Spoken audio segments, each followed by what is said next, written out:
teman-teman dan Barom. Di sini saya Andika Setio Ramadhani dengan narasumber Mas Yogi. Apa kabarnya? Baik, alhamdulillah. Nah, di sini saya akan menjelaskan tentang beasiswa. Oke, Mas Yogi. Mas Yogi itu universitas atau kuliah di mana?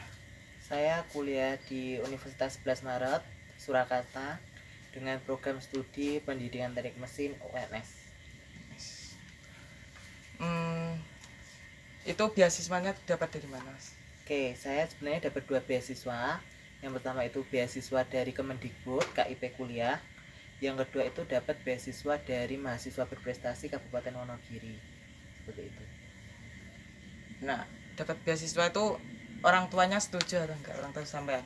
Ya, kalau Mas tentang beasiswa semua orang tua pasti setuju dengan mendapatkan beasiswa tersebut.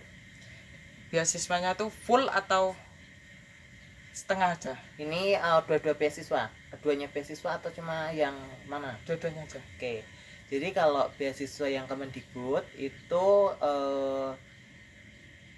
dapat dana, kalau di tahunku itu dapat 700 setiap 1 bulan. Jadi satu semester itu dapat 4.200.000 selama 6 semester. Kemudian untuk biaya SPP itu dibayarkan dari pihak universitas langsung ke dari pihak Kemendikbud langsung dibayarkan ke pihak universitas, seperti itu. Kalau beasiswa yang baru aja aku dapat itu beasiswa mahasiswa berprestasi, itu 1 bulannya dapat 1 juta, tapi hanya berlaku untuk 1 tahun saja, jadi dapat 12 juta sekaligus. Kalau untuk Kemendikbud tadi itu KIP kuliah itu dapatnya itu setiap semester gitu, jadi 8 semester dapat terus gitu. Gitu. Nah, untuk motif buat kuliah, Oke, motivasi buat kuliah sebenarnya kuliah itu pengennya apa, tahu dulu, kita tanya dulu pada diri kita, apa sih yang kayaknya kita ingin dapat kuliah gitu, dapat pengalaman, dapat ilmu, dapat relasi atau sebagainya. Jadi yang pertama itu niatkan pada diri, yang kedua itu tanyakan pada orang tua, boleh nggak sih aku kuliah, atau kuliah itu ibu sama bapak itu sanggup nggak sih buat aku kuliah gitu. Kadang ada yang anaknya itu pengen kuliah tapi orang tuanya tidak menghendaki untuk kuliah, jadi anak tidak bisa melanjutkan kuliah. Itu banyak sekali seperti itu, masalah seperti itu. rintangan terberat saat masuk kuliah itu? Rintangan terberat mungkin awal-awal semester karena online dan juga kena corona, jadi sampai 3 tahun 6 semester 5 semester itu kuliah di rumah. Tahu di rumah di sini itu sinyalnya agak susah, jadi ketika mau nge-zoom, mau buka web-web kuliah buat ngerjain tugas itu juga susah, itu kendalanya. Terus teman-teman tuh juga pada jauh, rumahnya jauh, jadi itu rintangan kuliah pada awal semester. Di tahun yang ini kan tinggal setahun ya, Mas. Nah, tahun yang sebelumnya kan belum, sudah hampir corona sudah agak hilang. Nah, itu sampean ngekos atau gimana? Saya ngekos di sana gitu, jadi pada semester itu ngekos, jadi banyak teman, banyak pengalaman. Jadi ibaratnya kalau kuliah itu pengalamannya cuma semester kemarin saja, seperti itu. Mas kan kuliah itu gimana caranya biar biayanya itu enggak terlalu menumpuk atau ringan? Biar ringan ya, dananya biar ringan itu yang pastinya teman-teman harus aktif mencari beasiswa, karena beasiswa itu kalau kita aktif insya Allah nanti kita dapat banyak beasiswa. Ada beasiswa dari Bank Indonesia, ada Bank Mandiri, terus ada yang dari kabupaten seperti Mawapres, ada juga beasiswa KIP kuliah. Bahkan tahun ini kayaknya itu KIP kuliah 900 1 bulannya gitu, jadi udah lumayan besar buat ngekos, buat makan sehari-hari insya Allah juga tercukupi. Masak sendiri, Mas? Beli, kalau saya beli. Jurusannya mekanik ya, Mas? Pendidikan teknik mesin tapi ambilnya konsentrasinya otomotif gitu. Nah, ini kan yang tanggapan atas program beasiswa. Kalau program beasiswa tanggapannya itu kadang pemberian beasiswa itu nggak langsung turun gitu, maksudnya kita udah disuruh kayak diagi-agi bahasa Jawa, di uyak-uyak untuk registrasi atau daftar ulang. Ternyata kita udah daftar ulang tepat waktu, dana pun kadang turunnya 2 bulan setelah kuliah. Itu kan juga awal-awal bulan itu kan harus pakai uangnya orang tua dulu gitu. Jadi itu yang tanggapan saya terhadap kuliah, beasiswa kuliah itu.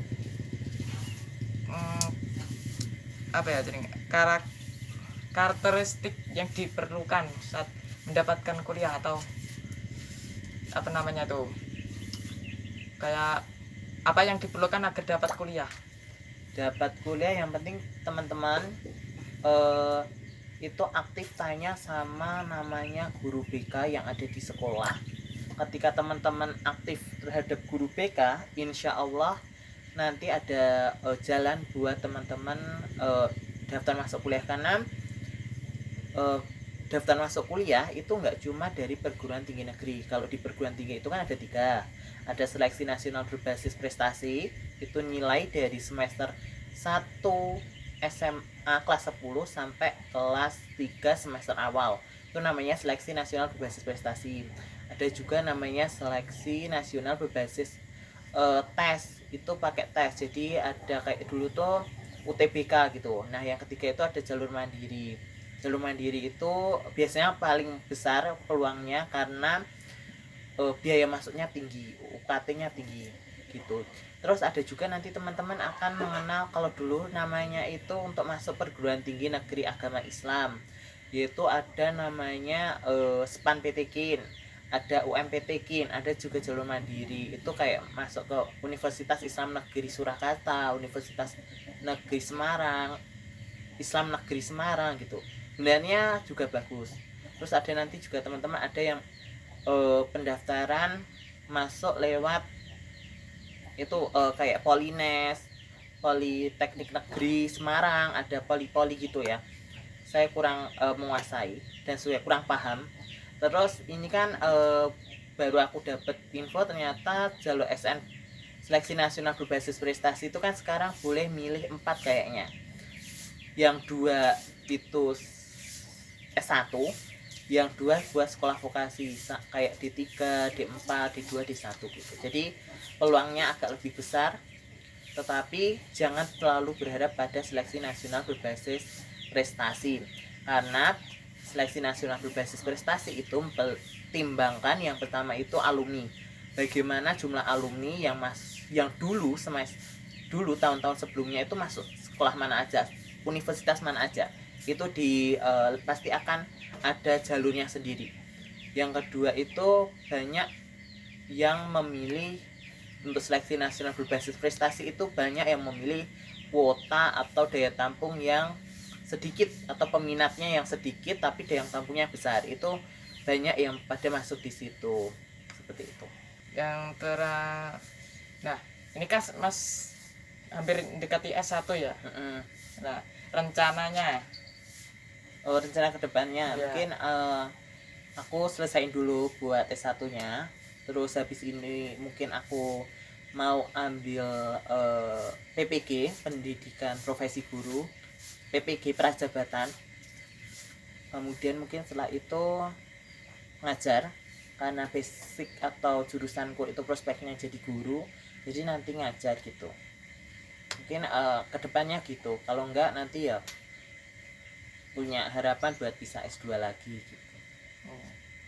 Nah pesan buat yang nggak mampu atau yang keluarganya kurang pas-pasan itu Mas, nggak bisa kuliah, gimana? Kalau untuk itu yang pertama niat, yang kedua adalah doa orang tua. Kadang sama orang tua itu pengen nggak sih anaknya kuliah. Kalau benar-benar orang tuanya nggak pengen kuliah, ya bagaimanapun pasti dia nggak akan mengizinkan anaknya untuk kuliah gitu. Jadi yang pertama adalah niat, yang kedua adalah gimana pendapat orang tua tentang kuliah, yang ketiga itu belajar yang rajin, yang keempat mungkin perbanyak namanya akses-akses berita atau akses-akses media sosial yang berhubungan tentang beasiswa-beasiswa yang ada di Indonesia seperti itu. Oke, terima kasih. Oke. Nah, sekian. Walau maaf ya Mas kalau salah kata. Iya, sama-sama. Terima kasih Mas. Oke. Sampai jumpa.